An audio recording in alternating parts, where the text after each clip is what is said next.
Hello friends.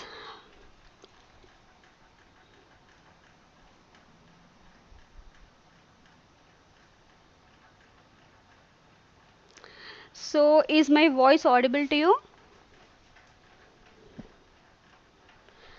Hello friends, welcome to EduTap and welcome to our current session which is on soils and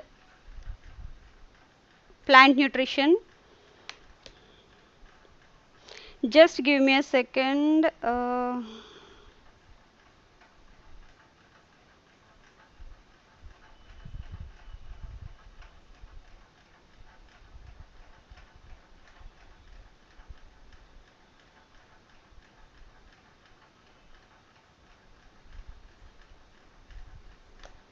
So is the screen visible? Yes, okay.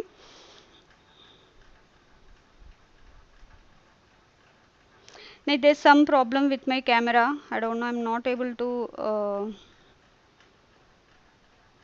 see. Okay, it's audible and the screen is also visible. So we'll start with the session. Hello Yash, hello Kandari Swami, Ojasv, Amarjod, Netra, Shubham, Sangeeta, Anand Sahu. A very good evening to all of you. See, from today we'll be having a session every alternate day for phase 2 for static ARD, and this I'll be taking you through some important MCQs of that particular topic. So I suggest you to go through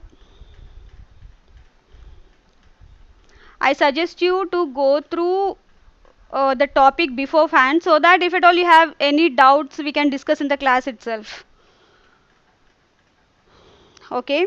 Yeah, Sangeeta, there's some problem I think with my camera. I don't know. That's why video is not visible. But anyways, the screen is visible. You can see the PPT. That's more important. Hi, Shubham. So since the PPT is visible, we shall start with the session so that you can see the questions and everything. Hello, Vivek. So कोशिश करूँगी कि आपको नींद नहीं आए.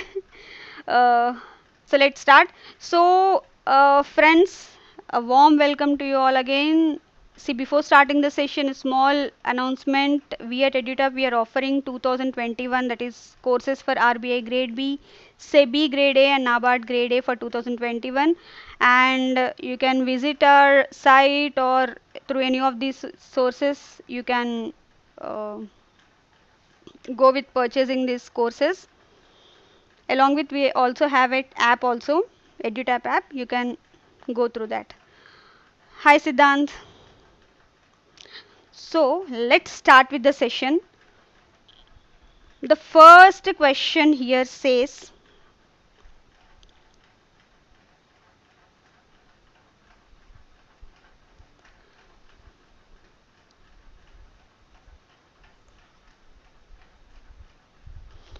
which of the following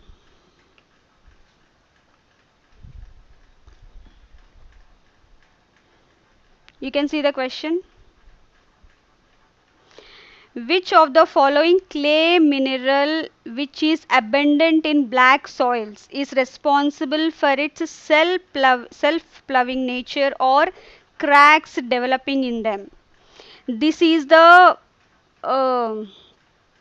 inherent quality of clay soils wherein they have, because of the swelling nature and cracks forming in that, they are considered to be self-ploughing in nature.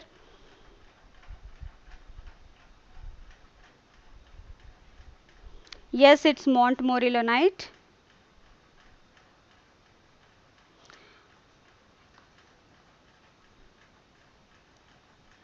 Montmorillonite is the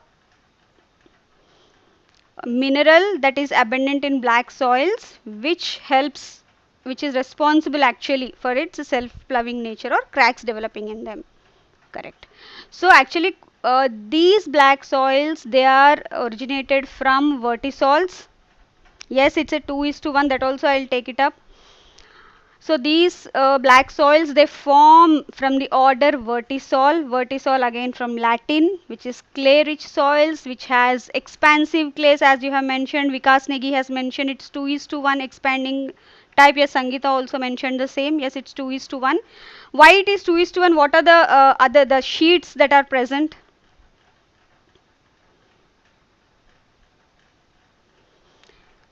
Can anyone tell me that? See, when dry, these vertisols form large cracks that may be sometimes even more than 1 meter deep and several centimeters or inches wide. So, because of this, they are considered to be having self-ploughing nature, and vertisols are always very highly fertile because of its high clay content. Why they are highly fertile? Why they are considered? Because these clay content, they have that colloidal nature, that carrying the cation exchange capacity, which is very high. Cation exchange capacity, since it is very high in clay content, they are considered to be highly fertile. And here, but the only negative drawback here is water tends to pool on their surfaces when they become wet. Yes, 2 silicon, 1 aluminum or magnesium sheets. Here, as you can see, these are the secondary minerals. Kaolite, it is 1:1 1:1 type clay, which is non-expanding again. And because this tetrahedral silica and octahedral alumina or magnesia sheets, they are sandwiched. They are 1:1, single layer, they are sandwiched, and lack of interlayer surface, that is strong bonding. Because of that, they can't expand. But montmorillonite on the other hand, which is 2:1 and expanding clay, two tetrahedral, that is silica sheets, and one alumina or magnesia sheets, but has very weak bonding. The bonding between these two sheets is so weak that it's possible for great expansion, similar with vermiculite, but still montmorillonite has more expanding in nature. Next comes is hydrous mica. Again, it's 2:1 type and non-expanding, so it doesn't, and also very strong bonding. Because of that, no expansion, no swelling of the soil. Chlorite, it's one more type of secondary mineral, which is 2:1 type, wherein a chlorine atom that helps in bonding, and again it's non-expanding. So the expanding nature, it's because of montmorillonite, and the arrangement is because of this tetrahedral silica and octahedral alumina. This uh, eight structure, this is 4 tetrahedral. So next, yeah, Rahul, Regur soil, that will come. I have that classification also here. We are covering that too. So next question says, which soil structure is considered to be the best for crop growth? See, soil structure is nothing but the positioning of sand, clay and silt in the form of aggregates. So they have their own structures based on this aggregation, like granular, platy, prismatic, blocky, and there are two, three more also. But which soil structure is considered to be the best for soil growth here? Yes, Sangeeta is saying one. Okay, Shubham A, Siddhant granular, Vivek Kumar Sah A, Anand, yes, all of you are correct. It's granular, or it's also spheroidal. See, as I have mentioned, soil structure may be defined as the way individual particles of sand, silt and clay are assembled, and as you can see, this is an aggregate where sand, silt and humus are present. And good soil structure will always have the pores, the air and water will circulate very well. Yes, yes, Netra. It's granular air water availability. Because of that, not only air water availability, the movement of air and water movement circulation is very well in this structure. Because of that, the root growth, the penetration of the root, etc., and absorption of the minerals from the soil, the plant nutrients from the soil, it will also be good. And here this is a bad structure, though there is soil pores, but the air circulation and water circulation is very bad in this case. So this is considered to be a bad structure. But how do we know that whether it's a good structure or bad structure? So there, a part of the soil is taken without disturbing that, that is sent to lab, and they, the lab technician, they test what is the structure, how it is, what is the amount of soil pores, everything.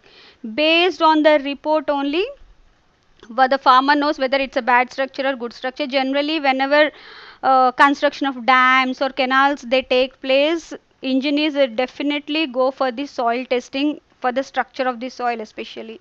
Otherwise, farmers they generally know, so they don't go for that. First, as I mentioned, granular structure. Here, individual particles of sand, silt, and clay, they are grouped together in spherical grains, and these are commonly found in a horizon profile of soil.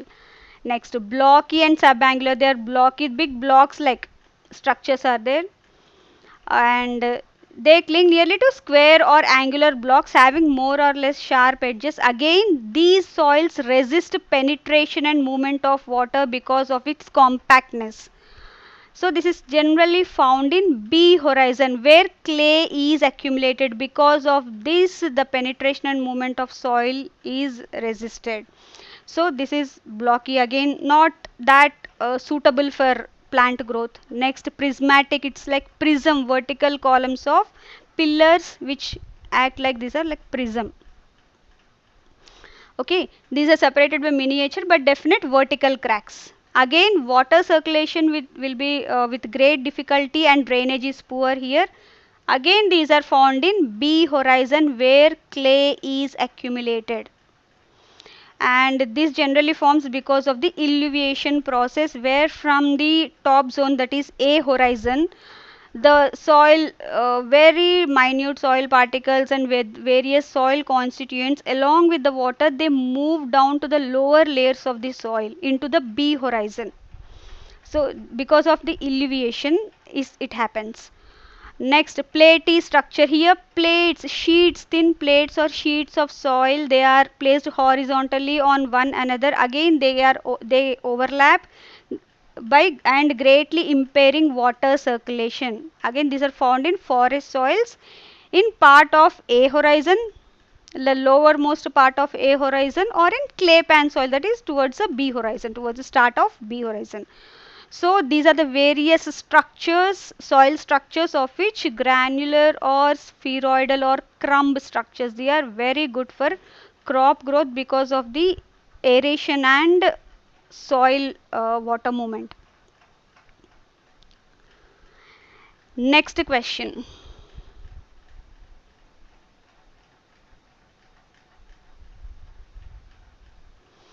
Which of the following is or are true regarding the cation exchange capacity of soil?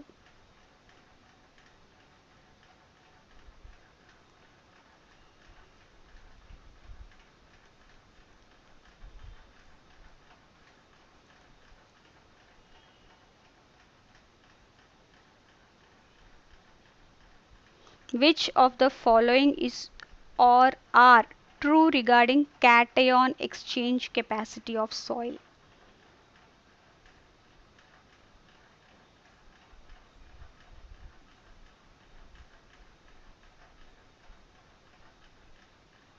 Anyone?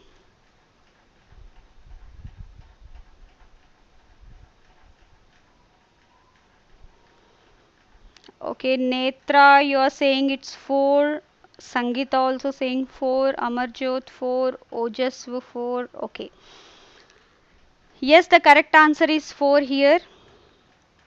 Yes, it is directly proportional to the soil fertility because of the cation exchange is always directly proportional to soil fertility. I'll show you the pictures and then explain, then it would be easy. and it is directly proportional to pH of the soil. Yes, to a certain extent, not much. And it is directly proportional to the organic matter in the soil. The higher the organic matter in the soil, higher will be the cation exchange capacity of the soil. As you can see here, these are the two pictures here. This is the root and this is the root hair. From root hair, whenever these H plus ions, these are cations, they are getting exchanged with either potassium ions, calcium ions, or magnesium. These are the three plant nutrients that are essential for the plant growth, and this is how these cations are getting exchanged. These H plus ions, they can either directly come from the, released by from the root. When this carbon dioxide it is released, they dissolve with water, thereby releasing H plus ions. These H plus ions, they get themselves attached to the clay particle or the organic matter particle which has negative charge. They are always negatively charged particles which are called as colloids, and because of the negative charge, all the positively charged ions, that is cations, they get attached to these negatively charged particles.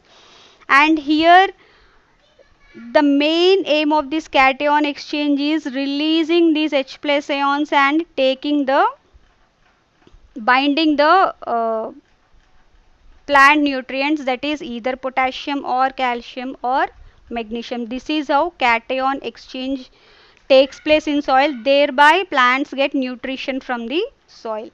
And here, as you can see, this is the clay complex or the colloid with negatively charged soil particle to which calcium, magnesium, potassium, they are getting attached, and then from this soil solution, the roots, because of this cation exchange process, they absorb the nutrients.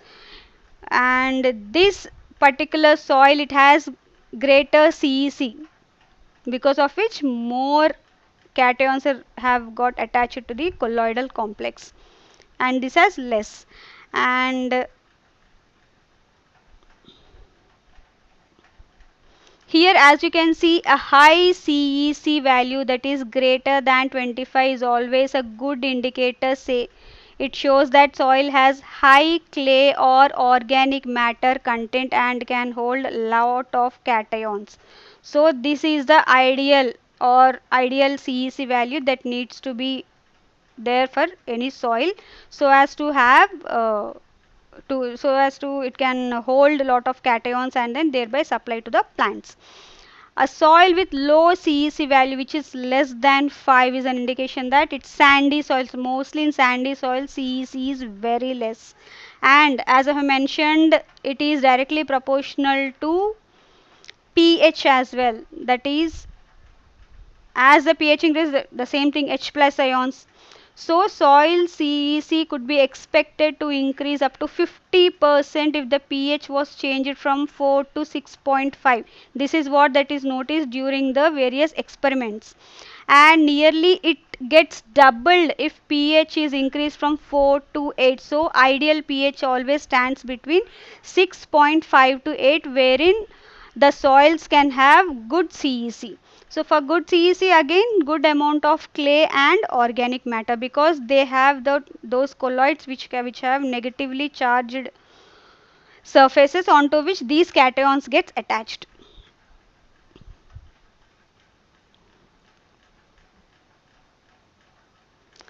Next question. Which of the following layers of soil is formed because of eluviation process? See, horizonation of soils that happen because of three processes. One of those processes is eluviation.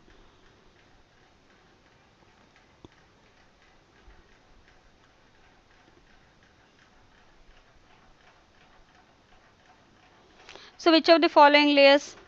Yes, it's B horizon. B horizon is a horizon that is formed because of eluviation. And see, these are the various. Yes, Sangeeta, you are right. Amarjot, you are also right. Vivek, Vikas, Shubham, yes, you all are right. It's B horizon. Yes, Siddhant, Bhimrao, Baliram. Elevation, that is a horizon. Elevation is because of the process elevation, a horizon is formed. As you can see, these are the various layers of soil. The topmost layer generally it's formed O horizon. It's yes E2 or A elevation. So it's need not there's no compulsion that every soil structure has the same this structure, but generally these are the layers of soil, and this organic debris O horizon may or may not be present. Next comes is topsoil, which is the A horizon. This A horizon is again divided into three parts: A1, which is topmost, next comes A2, and third is A3. This A2 horizon is also known as E horizon because of the elevation process. Yes, Sangeeta, here comes that A2. A2 is called as E horizon or alluvial horizon because of the elevation, because whatever the particles that are suspended in the top, this organic matter, and A1 horizon, because of these suspended particles that move due to leaching into the lower layers of soil, this is present. Yes, Sangeeta, that's what I have said. O horizon is not present in all. It may or may not present. It's topmost, that's organic horizon. Generally, in arable soils, it's not present. And as you can see, so O horizon, A horizon we have seen. Next comes is B horizon. This horizon is formed because of elevation. So whatever the salts, the silt, the soil constituents that are present generally in A2, they get again leached into this subsoil, that is B horizon. This is B horizon. This is formed because of, this is called elevation. Next layer is parent material. See, this is partly withered rock. Whenever see there is rock, this is parent material. And from this parent material comes the, after weathering through either chemical, physical, biological, there's so many weathering process, even temperature change. Through all these process, this parent material, it gets broken down into smaller particles. This partially weathered rock material, generally it's sand or gravel. This slowly, after much more weathering and through various other processes like erosion and disposition from its place and everything, the small, that is soil, that is silt and clay are formed from this. So this is a general process, and this is called as regolith. The parent material first, when it disintegrates or weathers and forms, is regolith. After this regolith, due to secondary weathering and secondary this disintegration of this regolith, forms the main minerals, that is the soil. So these are the various horizons as you have seen. And as I mentioned, yes, elevation is a, it's a process, that is all the whatever suspension that constituent soil constituents are there, they get dissolved in water, and that percolating water goes from upper layer to lower layer into the A2 zone, which is called as elevation, or this process is called elevation, and the horizon is called A2 or E horizon. Yes, E horizon is also called washed out horizon because of that the washing or the percolation happens from the top. And B, yes, it's a washing in horizon because whatever the particles that are percolating from top into this bottom, they get stabilized, and this is B horizon, and the process is called as elevation. Next is humification. This is a process, whatever the humic substances, that is organic matter, when it reaches maturity or the complete dead, it's called as humus, which is formed from the decomposed plant remains, and this process is called as mineralization. See, Ojaswa leaching, it is a continuous process here. It's not stopping, it's not stabilizing there. That's the reason elevation and elevation are altogether different. But and under elevation, the whatever soil constituents that are translocating from the top layers, they get stabilized here and translocate. These are the translocated clay materials and other soil constituents, and they get stabilized here. they won't move further down. This is the main difference that you can say between elevation and elevation as such. So, this is about the soil layers or horizons, that is horizonation, the process of differentiation of soil into different layers or horizons is called as horizonation. Next, as I mentioned, the regolith, the parent material, it gets converted into due to weathering into regolith into soil, and this soil, it moves, either it can stay at that same place or it can move from that place, one place to, and it gets deposited in at other places. And this happens because of soil erosion. So soil erosion is helpful in soil formation also, and at the same time it's harmful for that because of the removal of the top layer of the fertile soils.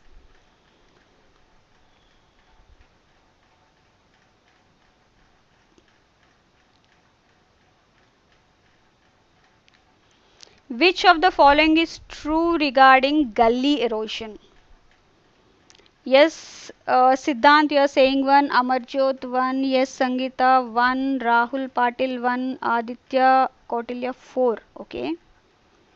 See, most of you are correct. It's one. The correct answer it runs to a depth of greater than 30 centimeters, and it can run even up to some meters also, 1 or 2 meters. These gullies, they lead to ravines. Actually, my pen is not working. I don't know why. It's okay. So, it is caused by wind or water? No, it is caused only by water. The flow of water, the small channels are formed slowly. They unite and they form big channels. Those small channels are rills. Rills lead to gullies, but not gullies do not lead to rills. So yes, first answer is correct. That is, it runs to a depth of greater than 30 centimeters. As you can see, there are majorly four types of erosion. One is splash erosion. Whenever the rain falls, it displaces the soil particles from its position and it splashes. The rainwater splashes the soil, thereby displacing the soil. There comes a splash erosion, which is one of the basic types of erosion. Next comes is sheet erosion. A very thin layer of sheets are removed because of the flowing water. And these, hi Chandan. So these again slowly the water, because of the gushing water, they form small channels which are called as rills. They are less than 30 centimeters.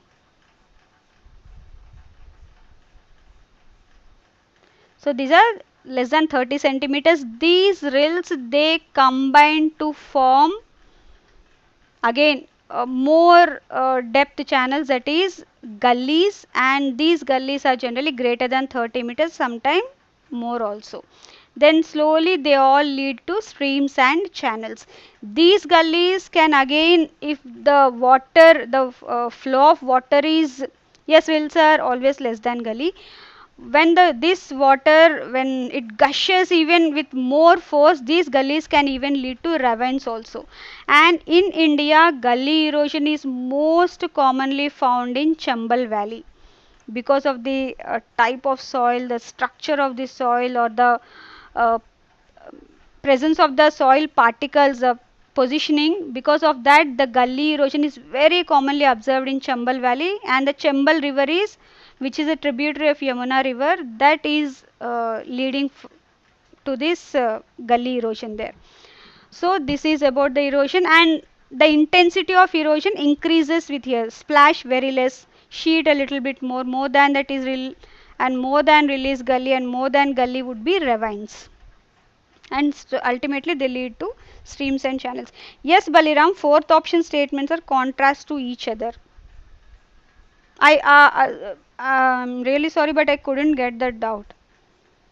Fourth option is gullies can lead to rills. No, rills generally they lead to gullies, or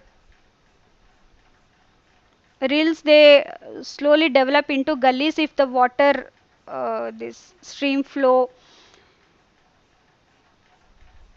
it is high.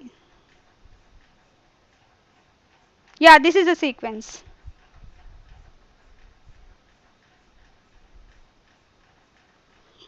First splash, slowly that will lead to sheet. If that is, even then if the farmer neglects that, that will lead to rills, and slowly that will lead to gully. But generally, sheet erosion is a sheet, and after that rills are also can be formed. But generally before that only farmer generally takes care how to to avoid that by forming bunds, channels, so that the water can flow. So all that. Next, see, till now we have seen how the soil is formed. Now soil has formed, and due to various process types of erosion and the agents. Here we have seen water as an agent of erosion, but we have wind erosion also. So with through all this process, the soil gets displaces from one place to another, and soils are formed. All this. Now we shall see few questions related to how this soil conservation can be done, how this what soil erosion, all these which generally lead to the loss of fertility of soil, or loss of uh, the structure of soil, or disturbance to the structure. All these can be avoided with the help of some soil conservation methods that we'll see now. Few questions on that. So the first question in that says contour farming is suitable for slopes ranging between. Bhimrav is saying it's 1. Okay. Chandan, okay, greater than 30. Raj Meena, you are saying it's 1.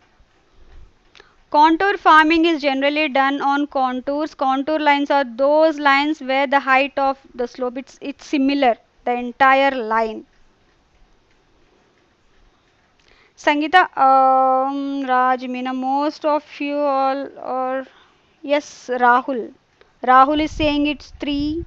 Siddhant also saying it's 3. Maruti also it's saying it's 3. Yes, it's 3. Correct answer is 3. 2 to 7%. This in the on these type of slopes, this percentage of slope, they can support contour farming.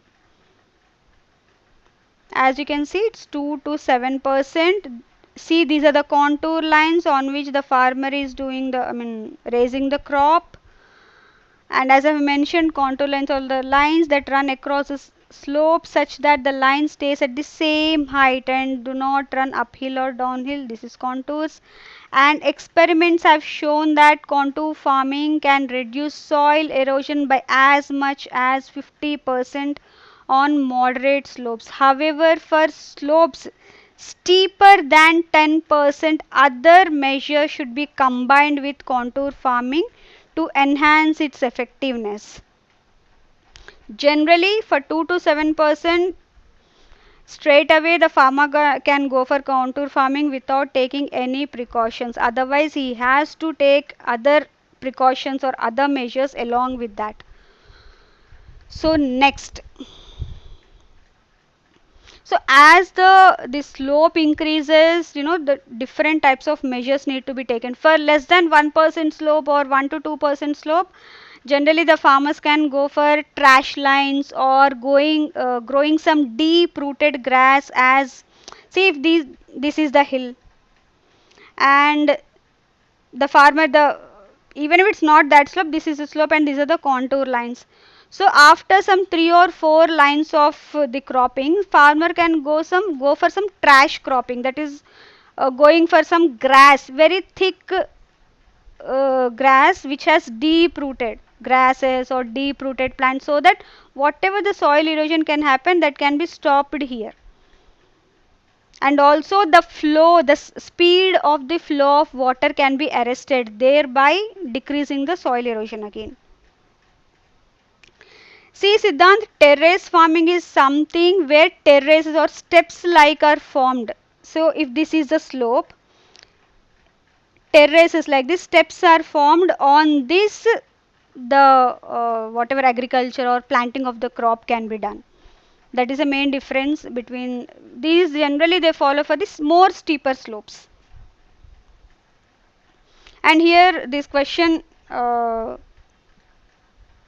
which of the following is true regarding contour trenching? Here this is suitable where slope of the land is greater than 33.3%. Dimensions of the trenches, it can be 2 into 1 into 1 meter cube. Yes, trenches, as you can say, yes, these are trenches. Along the contours, trenches are digged. And the trenches are formed in 5 to 10 feet vertical distance. Distance between two trenches should always be minimum 5 to 10 feet distance. And this helps in checking velocity of water and also soil erosion.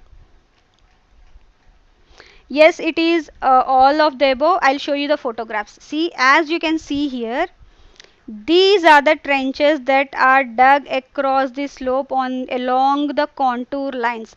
So, and here the crops are sown. So generally the crops, whatever the vegetation is there, they try to stop the or decrease the velocity, thereby decreasing the soil erosion. But still these are the trenches where they arrest the velocity of the water flow, thereby arresting the soil erosion. So here this is direct contour trenching, but when the slopes are very less, just greater than 8% and less than even 30%, as you can see here, they can go for staggered contour trenches. Instead of continuous trenches along the contours, they can have small trenches along the contours, as you can see here. These again decrease the flow of water from here, decrease the speed or the velocity of flow of water, thereby decreasing the soil erosion.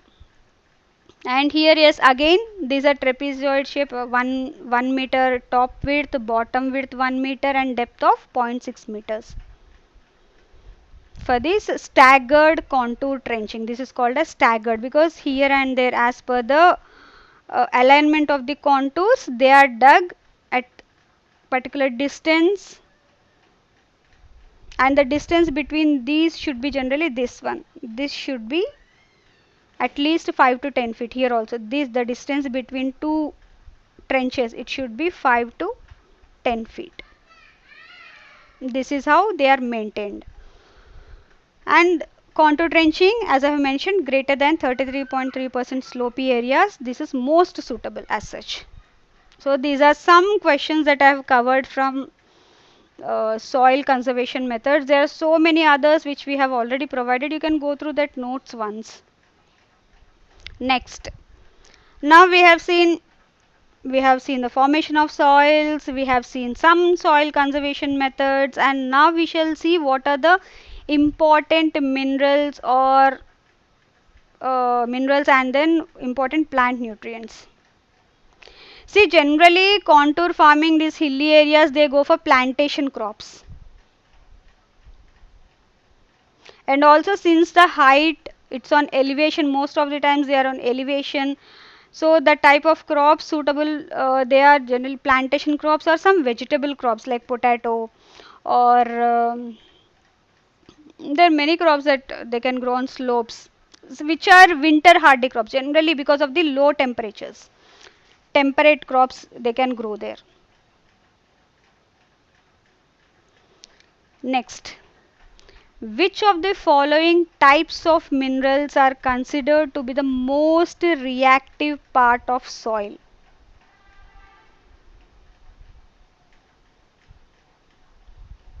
See, since the last few minutes we have been discussing about various types of soil particles, or it's one of that only. So Baliram is saying it's 4, none of the above. Marjot skip. Chandan, it's 2. Shubham, primary minerals. Tiva Dimitri, she's saying 1. The correct answer here is clay minerals. Clay minerals are considered to be the most reactive part of the soil because of their high CEC, cation exchange capacity. Because of that, they are considered to be highly reactive. See, the size is very less, almost less than 0.002 mm, and they are having very important soil properties like nutrient and water holding capacity. They are controlled by clay minerals only in soil. That's the reason they are considered to be the highly reactive minerals of soil. Yes, Baliram, sprinkler irrigation is suitable on uneven slope.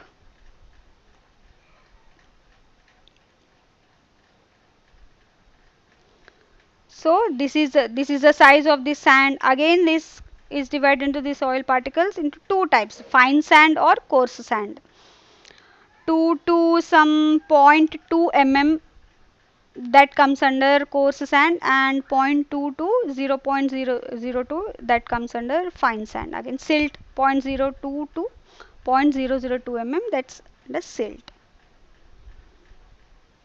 Generally, sand and silt are the products of the physical and chemical weathering of the parent. But clay, on the other hand, is a product of precipitation of the dissolved parent rock as a secondary mineral. That is the reason the size is very, very, very less, the size of the particle. Next question.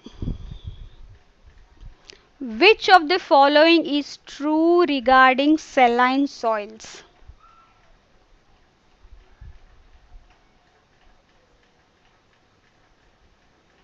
Which of the following is true regarding the saline soils?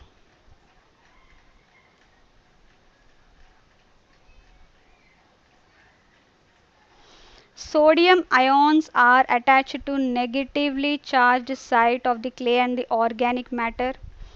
Sodium ions are present in complex form, does not conduct electricity as effectively.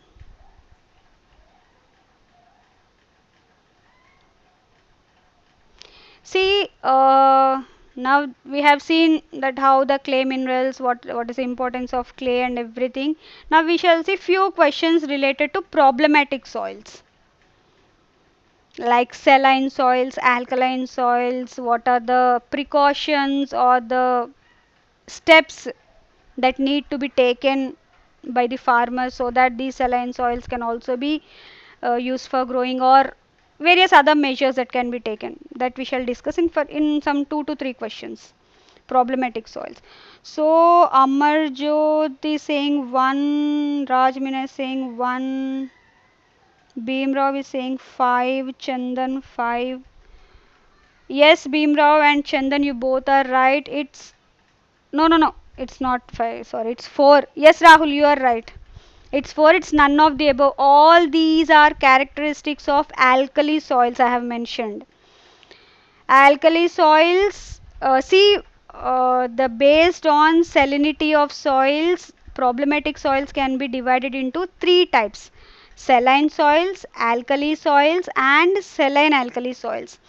Saline soils are those soils where sodium ions are present in soluble form in the water, and these are generally they occur in coastal areas where sea water splashes on the land. Because of that, the salts are carried from the sea and left undissolved in the soil water, and these are, it is able to conduct electricity better when compared to other forms like alkali soils.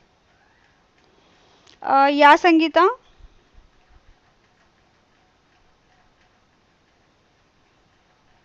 Yes.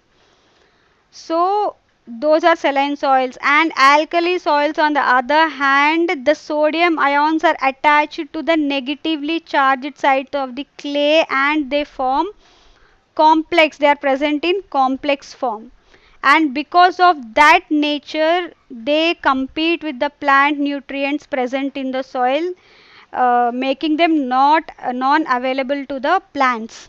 So this is how alkaline soils, they are more complex in, for plants to grow. And here Since the salt is present in the complex form, it does not conduct electricity as effectively when compared to saline soils. And these are also, alkali soils are also called as sodic soils. And there is one more third type, saline alkali soils. It has characters of both. It has some in soluble form and some in complex form. So it has both the characters. So here see, nature of the soil, this is a saline alkali, and saline alkali, as I have mentioned, based on the salinity of the soil. Saline soils, they generally have the pH of less than 8.5, and alkali soils, it's always greater than 8.5, and saline alkali, the pH is generally 8.5. EC, electrical conductivity, as we have mentioned, saline soils always has higher electrical conductivity because of the soluble sodium ions present in the soil. So it is greater than 4 millimos per centimeter. This is how it is measured, or decisiemens per meter. This is also the measurement expressed, the electrical conductivity is expressed in these terms. And ESP, that is exchangeable sodium percentage. See, we have already done cation exchange capacity. So this exchangeable sodium percentage is a percentage of sodium cation as a percentage of total CEC of that soil.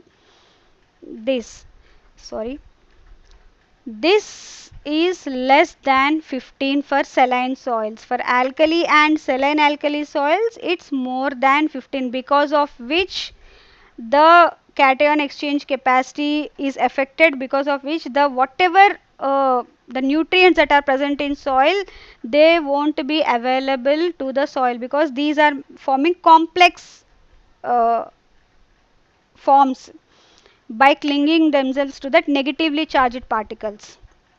So that is why, so once you understand that CEC part, and how this cation exchange capacity, how these colloids, they attract the positive cations and everything, it would be very easy to remember these figures also, and to understand the concepts also. So these are the various figures. These are very important for exam purpose.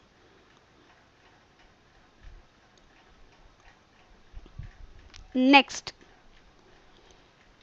hope everything is clear.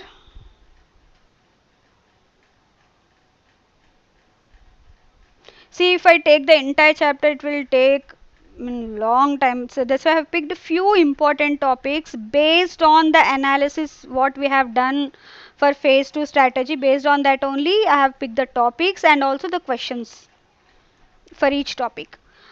Now the next question says, which of the following involves either the strategic application of lime, dolomite, gypsum, organic matter, or clay rich subsoil, or the use of deep tillage, or often the combination of two? Tiva, Dimitri, you are saying it's 5, all of the above. Okay. Any other answers?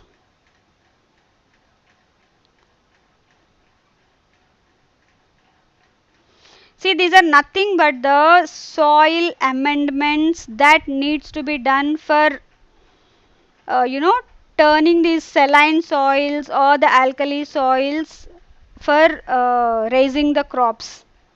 Yes, it's soil amelioration. Most of you are right. It's soil amelioration. Nothing but the soil amendments that needs to be done. See, the reclamation of saline soils. This is a topic, soil amelioration. Now we'll see how the saline soils and alkaline soils can be treated so that they can be used for raising crops. As you can see, for saline soils, we have discussed that the sodium ions are in soluble form. So the best way to to treat the saline soils is irrigation. Irrigate the fields with good quality water which doesn't have any salts in it.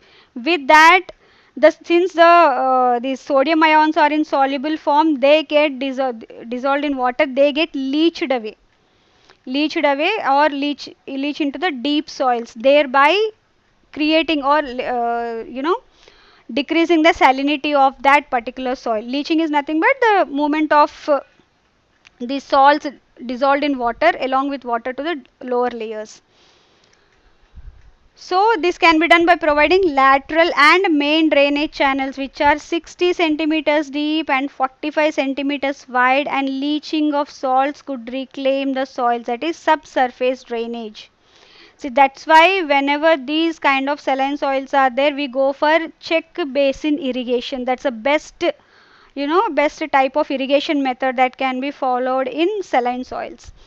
Next, another amelioration, one amelioration we have seen, this is physical one.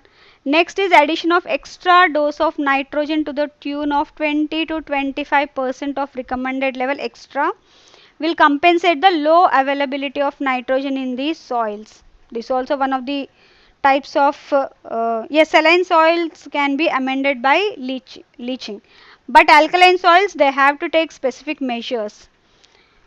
Here, addition of organic manures like FIM compost helps in reducing the ill effect of salinity due to release of organic acids that are produced during decomposition. This also will help. This is most important for alkaline soils. This also for alkaline soils.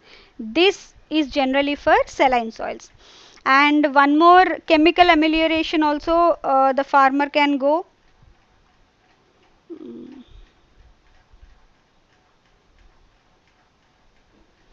Okay. Under chemical amelioration, the farmer can use limestone, dolomite limestone that are, yes, gypsum also, carbonates, oxides and hydroxides of calcium and magnesium. They are generally referred to as agricultural lime. These are applied directly to the soil. Thereby, they counteract with that saline sodium ions and making themselves available by uh, displacing them on the colloidal complexes. Next, the chemical amendments can also be, they are grouped as direct calcium suppliers or indirect calcium suppliers. Direct calcium, they can go for gypsum, calcium carbonate, phosphogypsum as we have mentioned earlier, and indirect calcium supplies, elemental sulfur, sulfuric acid, pyrites, yes, iron pyrite, Rahul Patil, iron sulfate, etc. Among all these, gypsum is most commonly used chemical amendment for treating alkaline soils. This is one important point here to remember. So these are various soil amelioration practices that are taken up. Other than that, the farmer can go for, you know, deep tillage or inverting the soil. There are various other agronomic measures also along with this, and growing of saline tolerant crops also can, help. Here, these are the relative tolerance of crops to salinity. This is the threshold salinity that these crops can bear. Field crops for cotton, it's 7.7 decimeters that we have seen, no? The decisiemens per meter. It is expressed, the electrical conductivity is expressed. See, it is that. So, cotton it's 7.7, sugar beet 7, sorghum 6.8, wheat 6, soybean 5, groundnut 3.2, rice 3, maize 1.7, sugarcane 1.7. And for vegetables, these are the various vegetable crops and these are citrus fruit crops. They can grow in saline soils, but the threshold is this much only. Only they can bear this much amount only. For each crop, it differs. Yes, this same process they can go for acidic soils also. That I'll take it up now. Next is, we have seen based on the soil saline or the salt content, what are the problematic soils we have seen. Now we'll see what are the problematic soils based on the pH of soil, pH, that is whether it's acidic soil or alkaline soil, we shall see. So here, which of the following plant nutrients availability is reduced in acidic soils? In acidic soils, as it's generally saline, same alkali only, there's basic soils and acidic soils. Anyone, which of the following plant nutrients availability is reduced in acidic soils?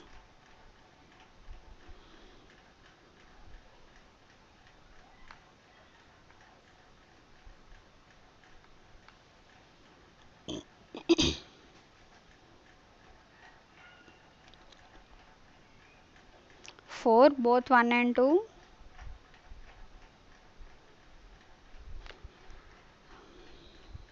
Yes, Amarjot, you're right. Yes, Rahul, you're also right. Yes, it is phosphorus and aluminium. Sorry, molybdenum. Phosphorus and molybdenum, these plant nutrients availability is reduced in acidic soils. See, as you can see here, acidity always increases the solubility and toxicity of aluminium, manganese and iron, but deficiency of calcium and magnesium, this is but obvious because this is the sodium ions, they are replacing the calcium and magnesium ions only, so obviously the deficiency of calcium and magnesium can be observed. Along with that, reduced availability of phosphorus and molybdenum is also observed, also reduced microbial activity. And as you can see here, this is the pH range, 3 to 4 very highly acidic, 4 to 5 strong, 5 to 6 moderate and 6 to 7 slight. Excuse me. Based on the pH, soils can be acidic or basic. Basic soils are also alkaline. Same characteristics as you have seen, same are applicable to these alkaline soils are the basic soils.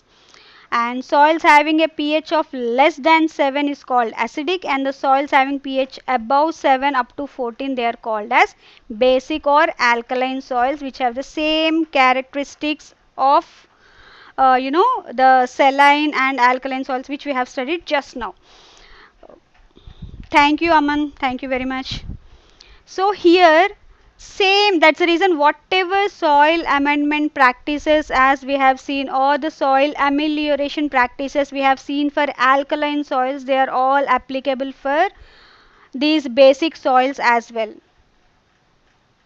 So these are thank you, Aman. Commercial limestone, dolomite limestone, these are widely used amendments. Carbonates, oxides, or same, I don't want to repeat them again.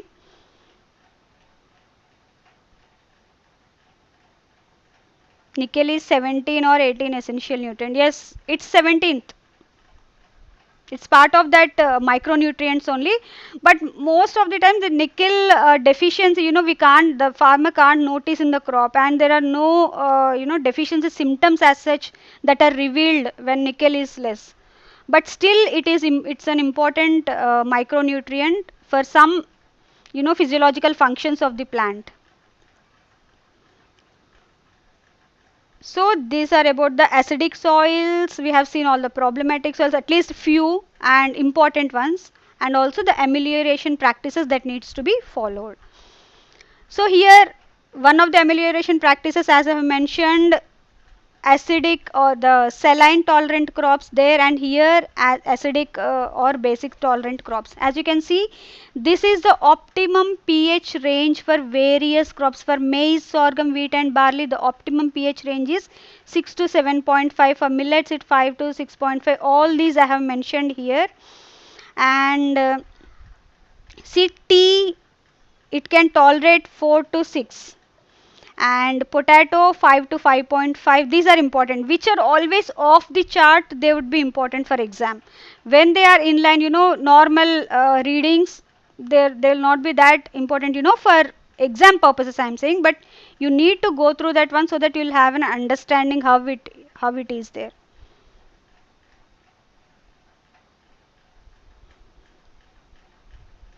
Yeah, man, give as many mock tests as possible. Most of the questions, somewhere or the other, even not in the straight question, they will be covered in the, explanation part. So try to go through as much material as possible. At least give as many mock tests as possible. You can cover. There's nothing like impossible for anything, I never feel that. So it's always possible. Start with a positive note, you can do it. So here these are the various horticultural crops that can be grown under various pH levels. As you can see, it's at 4.5, 5, 5.5 tomato, 6 and 6.5.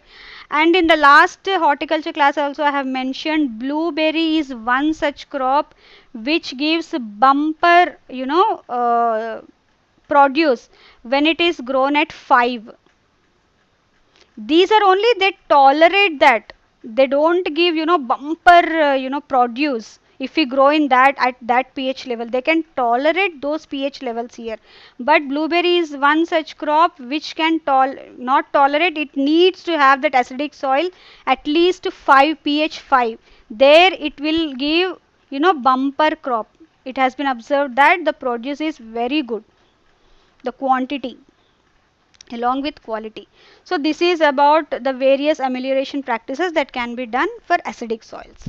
Next, so now we shall see some fertilization part. We have seen few nutrients, and now we shall see this fertilizer part, and then we will see some more nutrients also.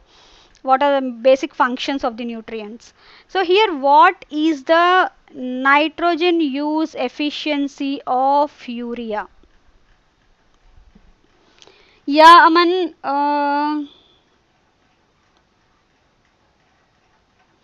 See, if you can go through R.K. Sharma's book, that's one good book that you can go through, but there's, lot of material that's not relevant for the exam. So there you need to be little bit careful. Otherwise, it's a very good book. Most of the, and Hemraj Sunda, there's one more book. Already I have mentioned the list of the books in one of my classes. One is that R.K. Sharma, Hemraj Sunda, and there's one more book. Katya, and I'm not able to, remember that name. I'll do one thing after this class, I'll again give you the list. Is that okay, Aman? Yes. So let's get back to our question now. What is the nitrogen use efficiency of urea? Baliram is saying it's 3. Shubham, you are saying it's 4. Siddhant 4. Vikas Negi 4. Yes, it's 4. It's only 32. Yes, Arun Katya and yes, Sangeeta. 30 to 50%. So what is it now? What is this nitrogen use efficiency? See, generally the plants they'll not be able to recover the entire whatever new urea that is being presented to it, or that is being put to it. Only a part of that is utilized. That part is called as the nitrogen use efficiency of urea. So here, yes, rice utilizes nitrogen in the form of mostly ammonia only. Nitrate form, other crops they generally use it in the nitrate form, and rice it also uses it in nitrate form, but very very less. Mostly it's an ammonical form only it's used. So here nitrogen use efficiency is 30 to 50%.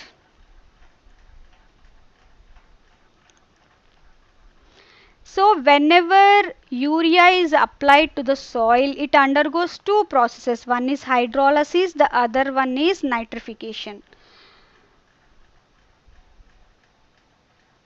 Yes, it's ammonical form. So here what happens is 2/3 of urea nitrogen escapes from soil and it is not available or not used by the plants. And also because of this nitrification, most of this urea that is converted into nitrates and that get leached into the underground water, and if it's not checked by the farmer, it can even lead to blue baby syndrome, wherein in babies, if the mother they take this nitrate leached water or that gets into the food chain, the hemoglobin level in babies that goes down. Because of that, oxygen carrying capacity of the baby's body that also goes down. Because of that, they turn blue because of the lack of oxygen. This all boils down to the lack of hemoglobin only. So that needs to be taken care of. So what generally it is done is nitrification inhibitors are used so that This does not get the nitrification is not processed, and that doesn't get leached, all these nitrates. So for that, very these nitrification inhibitors are, very costly chemicals like nitropyrin, cyanidamide, ammonium thiosulfate. So what agriculture scientists, they have come up is they have started coating urea with neem oil or neem cake. This also has proved very effective, and also it's very natural. Instead of using chemicals, the farmer can go for this. So now neem coated urea is very much used, and government is also supporting this, and based on that they have even launched a scheme, neem coated urea scheme. Based on this, now it is said that all the urea that is being used, it's mostly neem coated urea only. So this is about urea and how this nitrification process can be inhibited with the help of neem oil, and thereby increasing the nitrogen use efficiency by the crops. Next.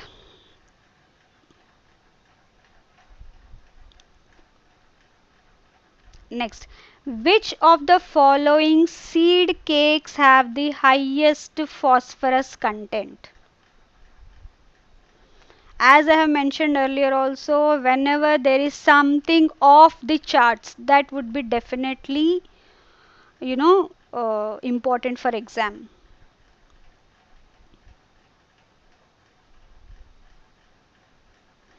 See, organic manures, they can be divided into two types. One is bulky organic manures and the other is concentrated. And under concentrated organic manures, these seed cakes will come. Again, these are again of two types: edible, non-edible. That is, sometimes we can that seed cake after removing the oil, the seed cake can be even fed to animals. That is edible seed cake. Some are non-edible seed cakes. So yes, Vikas is saying it's 4. Okay. Shubham, you are saying it's 1. Siddhant again, it's saying it's 4. It's 1 actually. Decorticated cotton seed cake. It has highest phosphorus content. So here, as you can see, decortication is nothing but it's a process of removing the fiber or husk from the seed. Even the seed cake, it will have very less fiber or husk. So as you can see, decorticated cotton seed, it has highest phosphorus content, and undecorticated, it has only 1.6%, and the rest of the things ranges, you can see. Safflower also, it has 1.9 only. Decorticated safflower cake. Highest is uh, this decorticated cotton seed cake.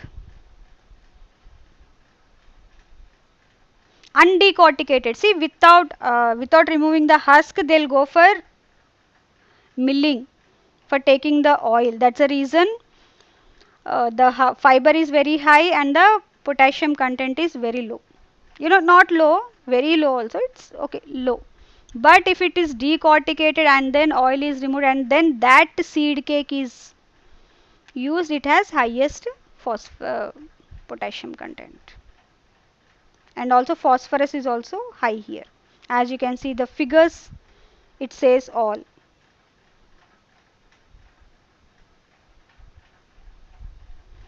So this is about the oil cakes. Some of the fertilizers or green manures, this comes under manures. Next. Yeah, phosphorus, potassium, both. As you can see, yes, even I got confused. Yes, it's phosphorus. Phosphorus also, this only it's the highest. Potassium also, these are only the highest. In either way, that can be asked. In question, yes, I have asked phosphorus only. Both phosphorus and potassium, they are high.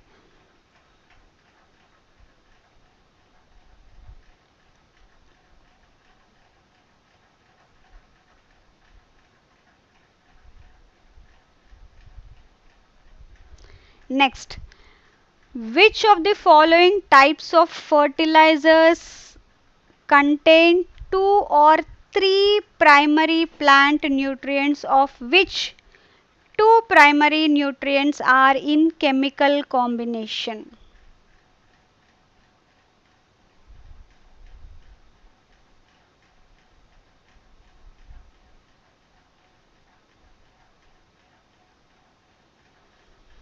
See, based on the availability or type of fertilizers, the way the nutrients are available, they are divided into few types. One of that is this.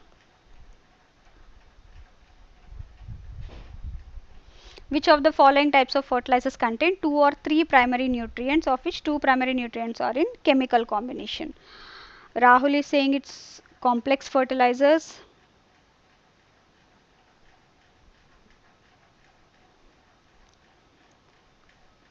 Shubham complex, Siddhant complex, Baliram you are saying it's complete. Okay. Dilip 1. Okay. Okay, so most of you are saying it's complex. Yes, it's complex fertilizers. As you can see here, they contain two or more primary plant nutrients, of which two are in chemical combination. And here examples: diammonium phosphate, nitrophosphates, ammonium phosphates, they all come under complex fertilizers. Mixed fertilizers are nothing but they are physical mixtures of straight fertilizers. Straight fertilizers, single nutrient they provide. So we mix some nitrogen fertilizer, separate phosphorus, potassic fertilizers, all physical mixture they mix and then they use thoroughly mixed ingredients either mechanically or manually and then applied to the soil. Complete fertilizers are those fertilizers which have all the three major nutrients and they need not be in in a chemical combination. And here one example is IFCO. This is an organization also and they have released one complete fertilizer in the same name. Next, low analysis fertilizers. Here they contain less than 25% of the primary nutrients, that is NPK. Here SSP, single superphosphate, only 16% is there. Phosphorus, sodium nitrate, nitrogen again 16%.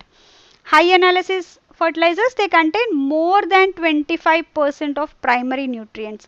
Urea, it has 46% nitrogen. DAP, it has 18% nitrogen and 46% phosphorus, like that. Based on the amount of nutrients, number of nutrients, the form of nutrients that are present, they can be divided into these various types.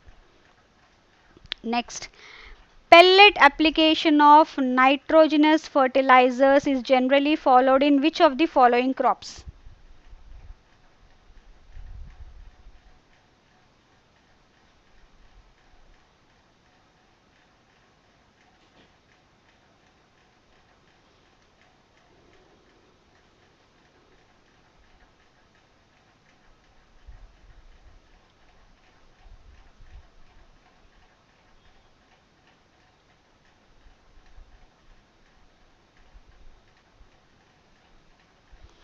Pellet application of nitrogen fertilizers is generally followed in anyone?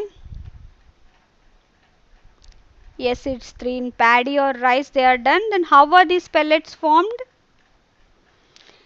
See, the fertilizer is mixed with the soil in the ratio of 1:10 and these small pellets which are of convenient size, they are deposited in the mud of the paddy fields at a depth of 2.5 to 5 centimeters between the rows, thereby making them available directly to the root zone of the paddy crop.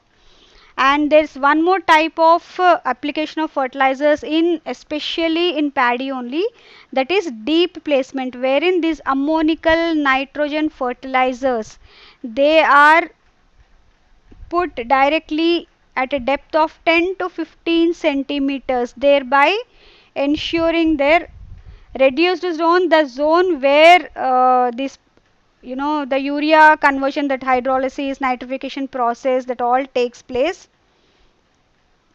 No, not wheat. See, in wheat the soil is dry, so they can go for directly putting on the fertilizer. But here in paddy, because of that, anaerobic conditions, or the layer of water that is present, sometimes it gets evaporated into the air, the ammonical fertilizer. That's the reason they have to always try to place these near the root zone, so that they can, from there they can absorb these nutrients. Ammonical form, they evaporate into the soil. To avoid that, in paddy this kind of deep placement pellet application of fertilizers is done. So as you can see here, the method ensures better distribution of fertilizer in the root zone of soil and also prevents loss of nutrients by runoff or evaporating into the air. Ammonium nitrate, it is one such ammonical nitrogenous fertilizer that is used.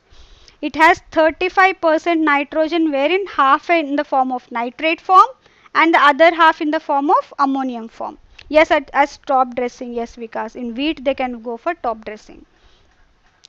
Calcium ammonium nitrate, it's again one more ammonical nitrogenous fertilizers, wherein it has 26% of nitrogen, where again half of it as nitrate in the nitrate form and the other half as ammonium form. And this can be generally used in acidic soils. This calcium ammonium nitrate. Urea, it's the most concentrated solid nitrogenous fertilizer containing 46% nitrogen. And rice plants, as we have discussed earlier also, they utilize ammonium and nitrate, but ammonium in higher quantities, nitrate in very very very less quantities, minimal.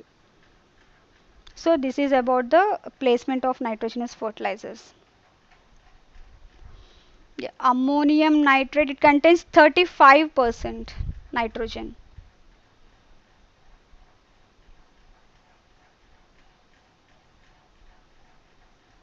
Baliram, I have taken this from the notes only, and from the this Tamil Nadu Agriculture University site.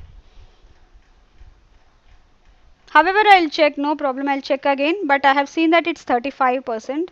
I'll check it again. Next, which of the following steps does not hold true regarding the preparation of enriched compost? See, compost preparation, that can be done whatever the waste material that is present in the field. Composting is done. It's a process where these waste material that are cut, carbon material, nitrogen material, again the ratio that needs to be maintained, ideal CN ratio 30:1, and then that is taken through a series of steps and compost is produced. This compost, when it is enriched by adding some beneficial microorganisms and again left for some more further processing, then it is called as enriched compost. So which of the following steps does not hold true regarding the preparation of this enriched compost? So most of you are saying 5. Yes, it's all the above. None of these points are correct. All are false. The beneficial microorganism, that is azotobacter or azospirillum, these are free nitrogen fixing bacteria. Pseudomonas phosphobacteria, again they are phosphorus solubilizing bacteria. So this is 0.2% and rock phosphate 2%, they have to be inoculated for 1 ton of compost. And this compost, 40% moisture should be maintained. Otherwise, during composting process, generally 60% moisture needs to be maintained. Be it this normal composting or vermicomposting, it's 60%. But for this enriched compost, it's 40% moisture content should be maintained for the maximum growth of these inoculated microorganisms, and this should be allowed for at least 20 days so that these microorganism population reaches maximum. Now this compost at the end of 20th day, it's called as enriched compost, and now this is ready to be applied to the soil. This is about enriched compost. Next, Which of the now I'll till now we have seen some fertilizers, composting, natural fertilizers, all those topics. Now we shall see some types of classification of soils here. Some questions related to soils.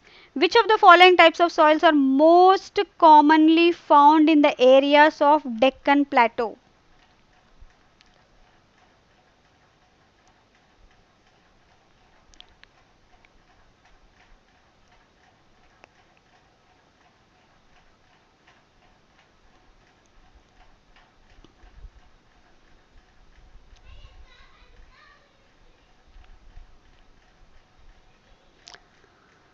Siddhant, you are saying it's black. Vikas, Negi also saying black. Tiva Dimitri 4 laterite soils. Rahul is saying black. Aditya black. But the correct answer is red soils. It's red soils. Only Deccan Plateau, the Maharashtra part, only that Maharashtra state part, it has black soils. But most of the,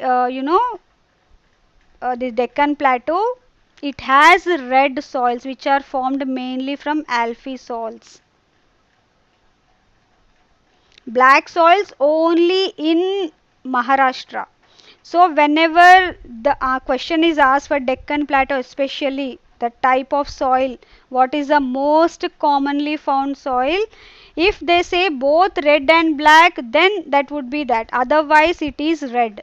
See, principally Telangana, Maharashtra, Andhra Pradesh, Karnataka, Kerala, 8 Indian states Deccan Plateau has, and of that only Maharashtra has black soils, rest of them red, and yes, some part of Kerala has laterite soils, but yes, red is there. Tamil Nadu, yes, red soils are there. As you can see here, red soils, eastern and southern part of Deccan Plateau, Orissa, Chhattisgarh, and southern parts of the Middle Ganges Plain. Black soils, Deccan Plateau, only Maharashtra. So here you need to be little bit careful. And here these black soils, they red soils we shall first discuss. They are rich in iron, manganese and potash, because of that the color.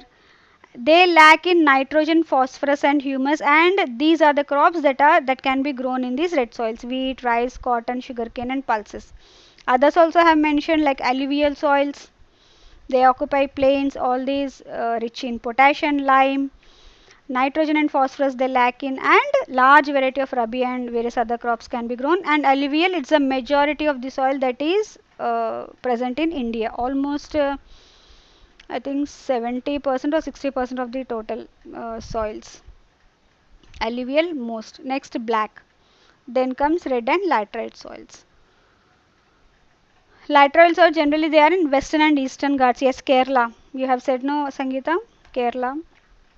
And iron oxide and potash they are rich in that. Organic matter they lack in that, based on which plantation crops mostly they can be grown easily in these kind of laterite soils.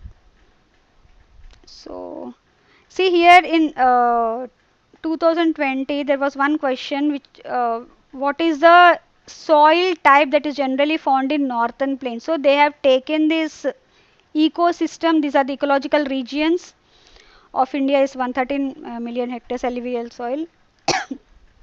Excuse me. And this was a question that was asked in the exam, alluvial. So I just wanted to bring that to your notice, that just go through these regions as well, agroecological zones and the soil types, just a fair idea. It's not that you have to go through each and every point, only which are, these are northern plains, eastern plains, Deccan Plateau, all this just go through them once. See, eastern Himalayas, which are straight that those kind of questions are asked from this. So this is about the types of soil that are present in various parts of India. Next comes is, which of the following soils are rich in organic matter and iron? They are generally found in Kerala, coastal region of Orissa and Tamil Nadu, and Sundarban areas of West Bengal, and they are suitable for jute and rice cultivation. What are these soils?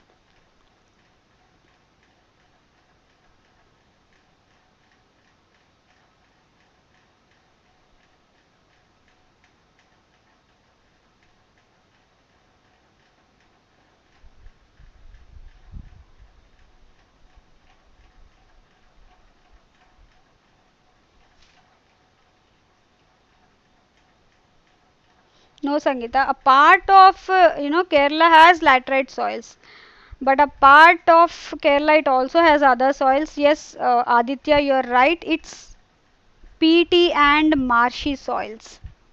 Correct answer is C. As you can see here, Kerala, a part of Kerala, coastal region of Orissa and Tamil Nadu, and Sundarban regions, areas of West Bengal, they are rich in peaty and marshy soils, which are again rich in iron and organic matter, but they lack this spelling is wrong. They lack in potash and phosphorus, and they are very good for jute and rice cultivation. So this is about, and I have mentioned the others also. Saline and alkaline soils, they are present in drier parts of Bihar, UP, Haryana, Punjab, Rajasthan, rich in sodium, potassium and magnesium. They lack in nitrogen and calcium, and again they are unfit for agriculture. That's the reason these are the areas where agriculture is very less. Now they are trying to go for some alternate land use patterns, thereby bringing these kind of soils also under cultivation. Next, arid and desert in western Rajasthan, North Gujarat and southern Punjab. Generally unsuitable for cultivation, but with irrigation they can go for melons, wheat, barley, gram, bajra, etc. Forest and mountains in hills of Jammu and Kashmir, slopes of mountains, Uttarakhand, Assam hills and West Bengal. Again rich in iron, less in lack in lime. With fertilizers, some tea plantation, fruits and medicinal plants can be grown in these kind of soils, especially medicinal plants. So this is about the various types of soils or classification of soils in India. This is just some offbeat question, but I found this as part of 2020 prelims exam. So based on that, I have given this question. Which of the following crops is useful as a soil conditioner, protects against soil erosion, fertilizer, as it acts as fertilizer addition, also as used for silage purposes? Which of the excuse me,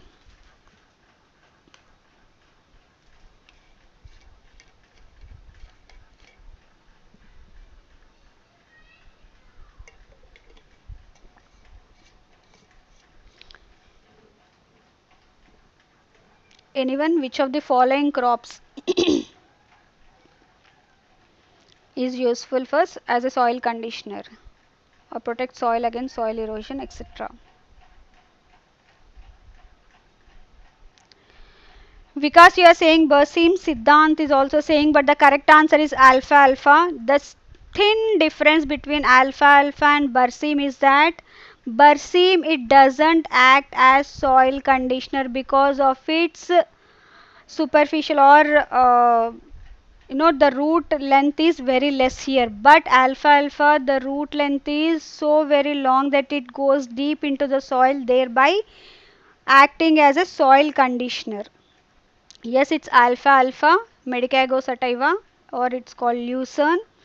It has all the other three characteristics like protecting it the soil against soil erosion because of its thick canopy and because of its root nodules. It provides fertilizer addition, nitrogenous fertilizer, and it's also very good for silage purposes. And Berseem, on the other hand, it doesn't act as soil conditioner, but rest of that it's very well, very true with that. So it's alpha alpha. As you can see here, the root system is it goes up to deep depth of 9 to 16 feet, because of which it's very much beneficial to the soil, not only for the current crop but also subsequent crops, because it enhances the efficiency of water use as well as the soil structure also. It makes it good to support other crops. Next question. Now we shall move into the various nutrients, plant nutrients and their deficiencies. So the first, the question says, which of the following plant nutrients help in osmotic and ionic regulation?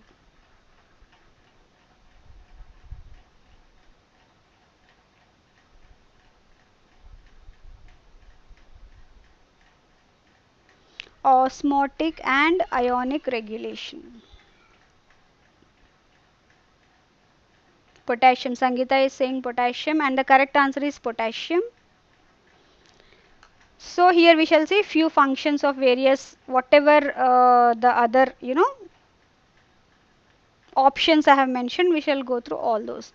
Magnesium, it's a component of chlorophyll, we all know, and cofactor of many enzymatic reactions. Potassium, it's helpful in various other uh, functions, but especially it is useful in sugar synthesis and its translocation, especially in sugarcane plants. This was a question that was asked in 2020 prelims exam, and this also provides resistance, disease resistance in plants, and it reduces the transpiration rate and increases the photosynthetic rate. These are all the various functions of potassium. Next is nitrogen. Nitrogen is a component that is many important organic compounds and necessary. It is very much necessary for formation of amino acids and building blocks of protein. And it's a constituent of protoplasm of chlorophyll, thereby imparting green color to the plant. And that is the reason whenever there is deficiency of nitrogen, the yellowing of leaves can be observed. Once you apply the nitrogen as fertilizer, immediately they will turn green. This is because of this nitrogen that is an important constituent of protoplasm of chlorophyll that imparts green color to the plant. And also it plays an important role in the synthesis of auxins. That is a phytohormone. Next, phosphorus. This phosphorus is generally functions are energy storage and transfer of energy. That's why they act as energy currency. Necessary for root development, increases disease resistance, required for grain formation and maturity of grains. Central role, energy currency in energy transfer and protein metabolism. Next, which of the following plant nutrients is essential for oil seeds and pulses because it improves oil content and protein content in oil seeds and pulses respectively? Which of the following plant nutrient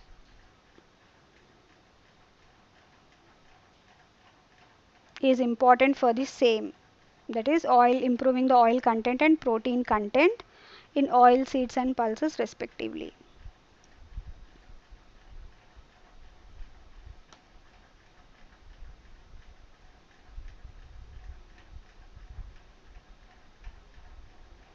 Okay, Sangeeta is saying sulfur, Rahul is saying sulfur. Yes, the correct answer is sulfur. This is very important constituent for that. Oils and yes, it's sulfur. As you can see, calcium, it's involved in cell division and plays a major role in maintenance of membrane integrity. Sulfur, the functions are similar to phosphorus, but yes, it is involved in plant cell energetic and it essential constituent in some amino acids like cysteine and cysteine, essential for oil seeds and pulses.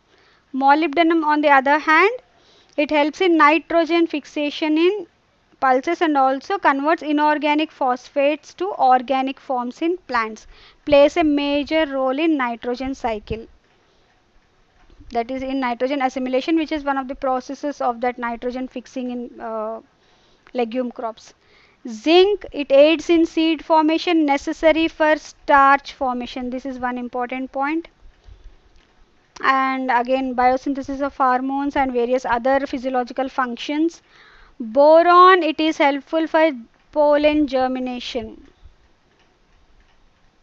And others is the taste in cauliflower, the bitter taste, it's due to presence of boron. And they act as a potassium, regulator of potassium ratio and keeps calcium in soluble form within the plants.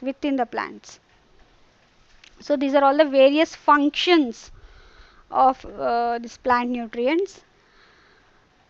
Next, excuse me. Which of the following plant nutrients are involved in enzyme activation and electron transport in plants?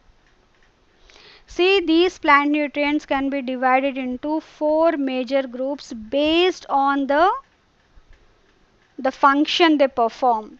One of those functions is enzyme activation and electron transport in plants.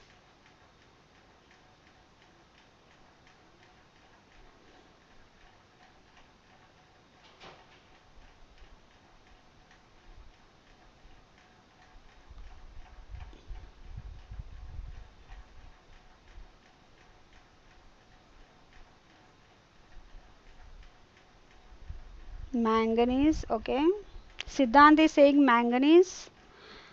So I'll speed up a little bit here. So I'll give you the answer. The correct answer is all of the above. As I've mentioned, these nutrients based on their functions, they can be categorized into four major categories. One is elements that provide basic structure to the plant, which involves carbon, hydrogen and oxygen.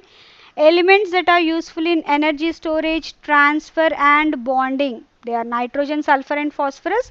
They are accessory structural elements which are more active and vital for living tissues.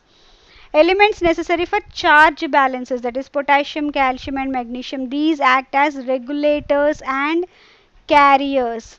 And enzymes involved, elements involved in enzyme activation and electron transport: iron, manganese, zinc, copper, boron, molybdenum and chlorine. So these elements are catalyzers and activators. These are only regulators and carriers. These actually involve in the processes, enzyme activation and electron transport processes. So these are the four major functions based on which the nutrients can be classified. So as you have seen, the rest of the nutrients I have mentioned here: iron, importance, oxygen carrier and essential for formation of chlorophyll. And next is zinc, necessary for starch formation. I think I have already mentioned about this. Yes, seed formation. Yes, manganese, it is a cofactor of enzyme involved in oxygen evolving system of photosynthesis. So this is very important in photosynthesis.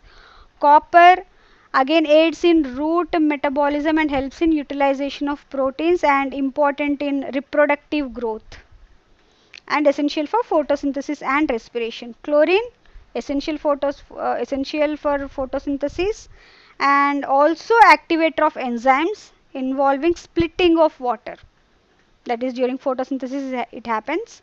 And it also functions as osmoregulation of plants growing especially in saline soils. So these are the various functions of various plant nutrients in plants.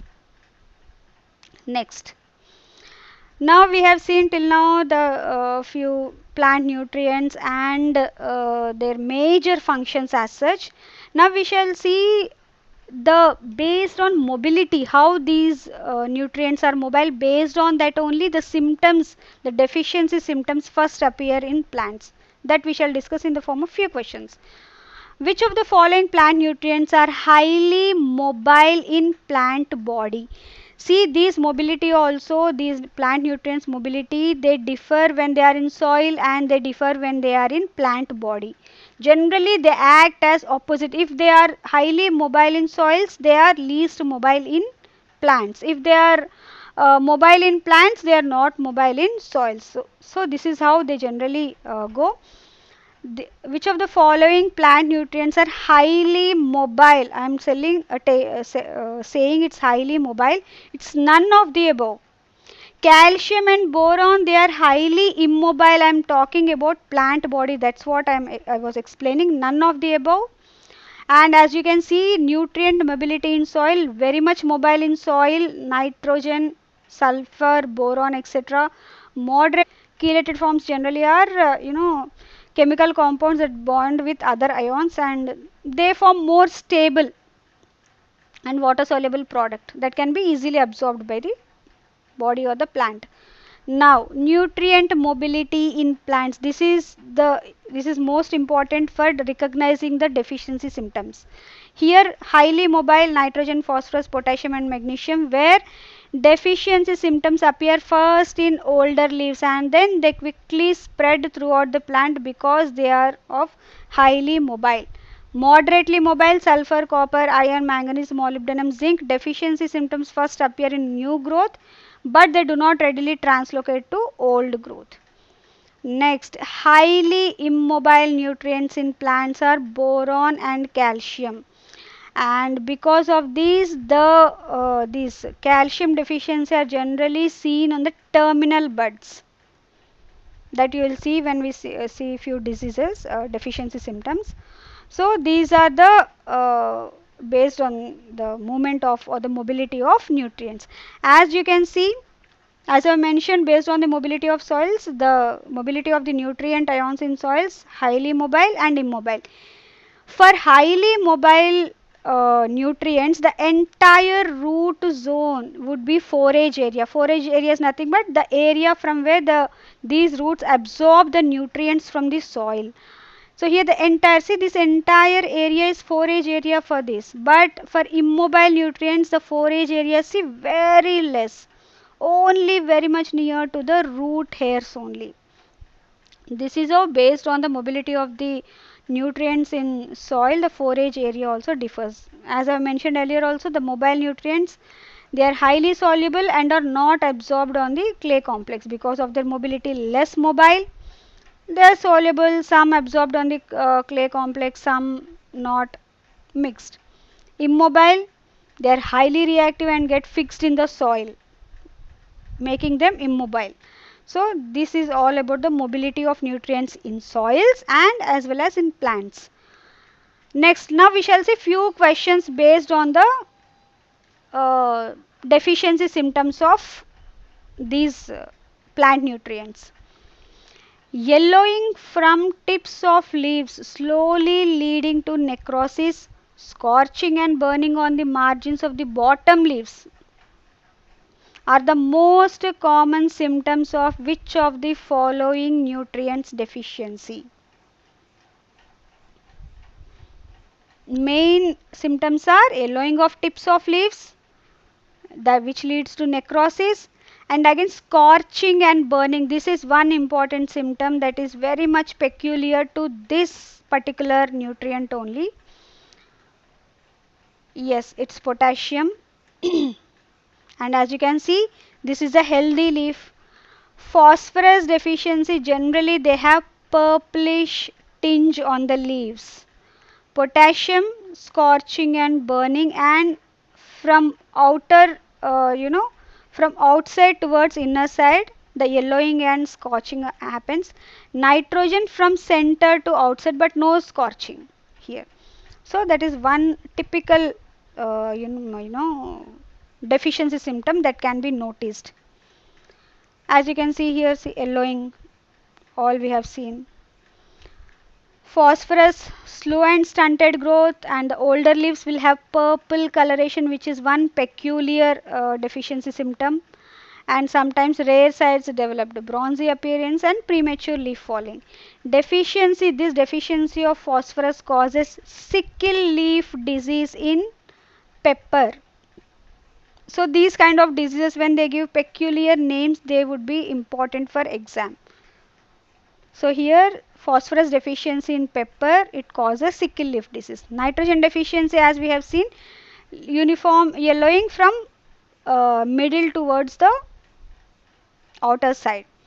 And here, see, as you can see, V-shaped pale yellowing at lower leaf tips. And buttoning deficiency causes buttoning in cauliflower. It's a disease in cauliflower that is caused because of the deficiency of nitrogen. Next, blossom end rot in tomato and bear, and tip hooking in cauliflower is caused by which of the following nutrients deficiency?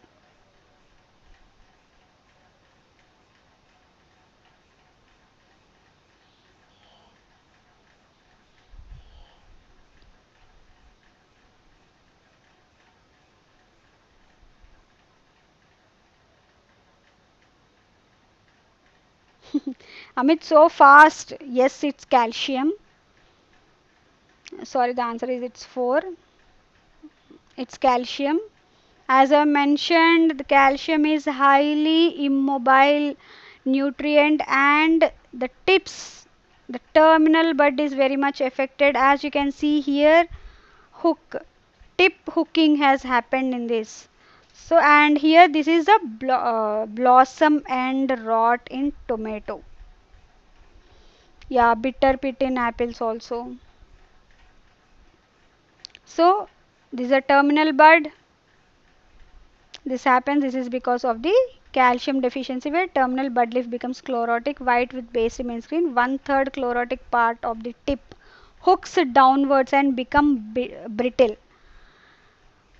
Next, magnesium deficiency. Generally, older leaves will be yellow between veins and veins remain green. As you can see, intervenal chlorosis and leaves become mottled. See, as you can see, a few parts, these leaves are mottled and dead. Also affects chlorophyll formation because of the magnesium, important part of chlorophyll, component of chlorophyll. Deficiency causes sand drawn disease in tobacco. So this is one deficiency disease that is caused by magnesium in tobacco. Next, internal necrosis in amla and mango, hen and chicken disorder in grape, and heart rot in sugar beet is caused by which of the following nutrients deficiency?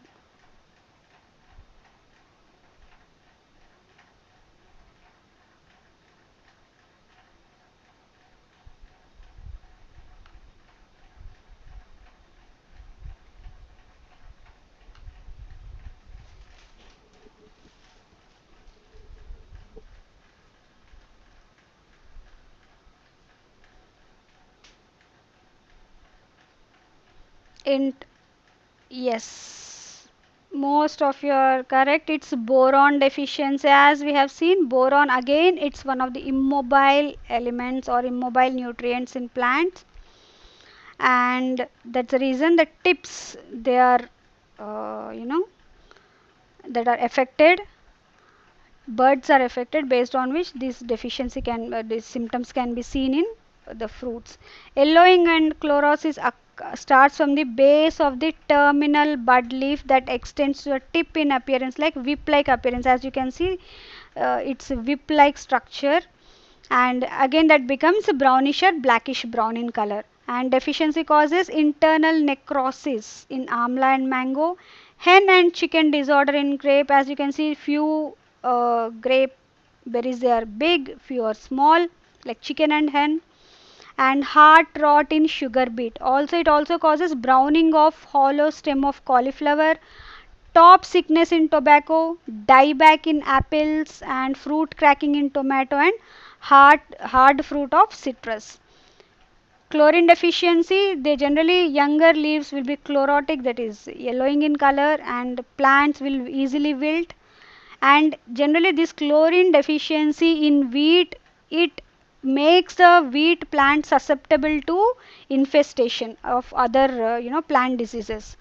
So this is how it affects the plants, and these are the various diseases that are caused in various crops. Next, leaf bleaching in sugarcane and ivory white of paddy is caused by which of the following nutrient deficiency?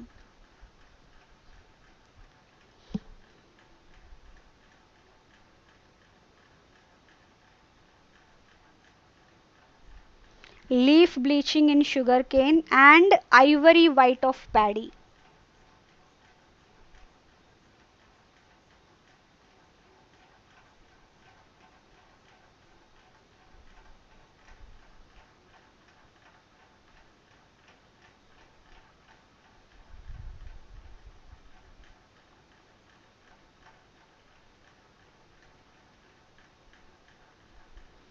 Okay, Amarjot, Siddhant, Rahul, Amit, Amar, Ojas, you all saying iron. Yes, it is iron deficiency.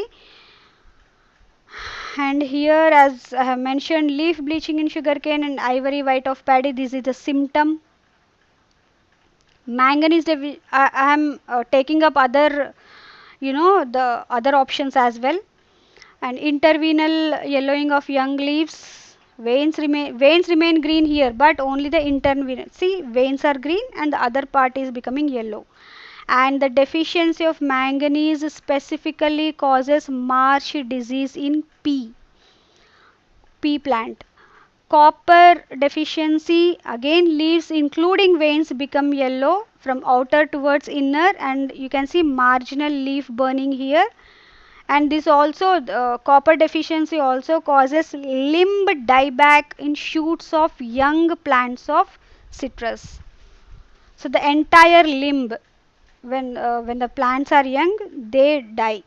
or they become very short in size. That's a limb dieback in shoots of young plants of citrus. Next, Khaira disease of rice is caused by which of the following nutrients deficiency?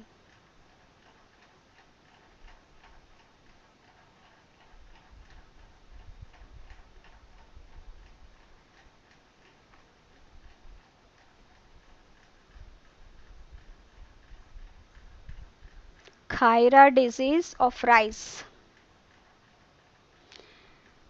Baliram is saying iron, molybdenum. Siddhant is saying molybdenum. Okay. Zinc. Most of you are saying zinc. Yes, it's zinc. The zinc nutrient deficiency, it causes Khaira disease in leaf. As you can see, this is a photograph, and it also see as veins green and dead spots occur in all plants, that is veins, tips and margins. Plants appear bushy due to reduced internodal elongation. White bud in maize, Khaira disease in rice, little leaf of cotton and apple, mottled leaf in citrus, leaf dieback and little leaf of citrus, rosette formation in apple. All these are the various disease symptoms that are caused because of zinc deficiency. And the other options which I have mentioned of that, molybdenum, translucent spots, irregular shape between veins can appear, and this deficiency causes whiptail disease and browning flower, and typical intervenal chlorosis can also be observed in molybdenum deficiency. As you can see the photograph, intervenal chlorosis is happening and they are becoming translucent, and sometimes they produce some resinous gum also. So these are all the nutrients, and here I have provided you with a chart wherein you can see the amount, the range of major elements and micronutrients in mature leaf tissue generalized as deficient, without which the yield is impacted, sufficient, that is that much is sufficient for the plant to produce the nominal yield whatever it can produce, excessive, sometimes excessive nutrient also they can produce some toxicity in plants. So these are the various levels or the ranges for major elements and the few micronutrients. Major elements, they have been given as percentage of the total mature leaf tissue, and micronutrients they have been provided in the form of ppm, parts per million. So just to go through this table once, anyways I will be providing this PPT in the form of PDF tomorrow, so that you can have all these tables with you for quick revision before exam. So friends, this is all about for today. Any doubts?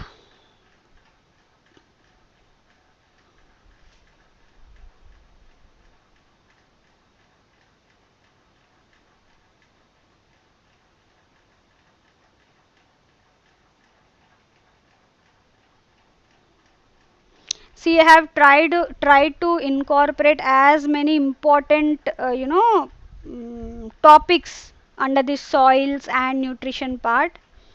The only thing I missed out most was on fertilizer application, but that also I've covered some one or two questions. So hope this session will help you in your exam. Any doubts, anything you want to ask? Really thanks a lot guys for your patient listening. It's almost 2 hours since we have started the session.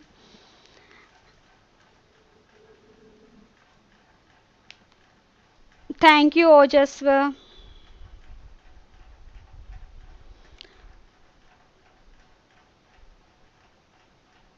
तो किसी को नींद तो नहीं आई ना session में? ऐसा लगा नहीं ना कि मैं बहुत खींच रही हूँ? Ojasva, next topic, I think it's on meteorology, agrometeorology. Thank you Vikas.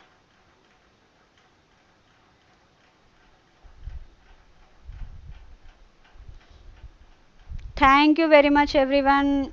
Uh, so we'll meet in the next session soon, day after tomorrow.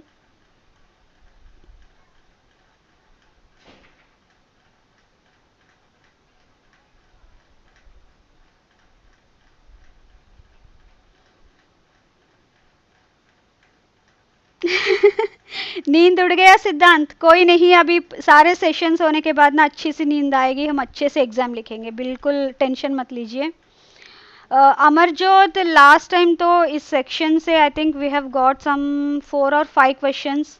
I don't exactly remember how many questions we have got from this section, but yes, more than 5 questions, and based on that only, based on those questions, the topics they have covered in the prelims, I have taken the questions here. So this is all for today. Tomorrow you'll get the PDF of this PPT, and day after tomorrow we'll again have a class on ARD.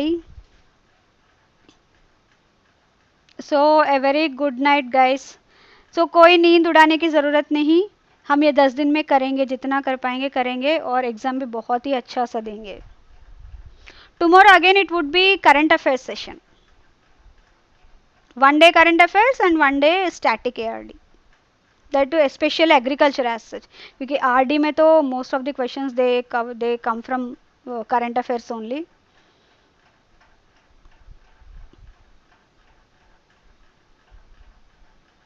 So hope you have enjoyed, learnt something. अभी नींद मत उड़ाइए, अच्छे से सो जाइए, कल देख लेना. Okay, अगला सेशन भी इतना ही लंबा चलने वाला है. बी प्रिपेयर्ड कि टॉपिक्स ही ऐसे हैं, and then we have less time also, we have to cover more. So okay, we shall try. Okay guys, very good night.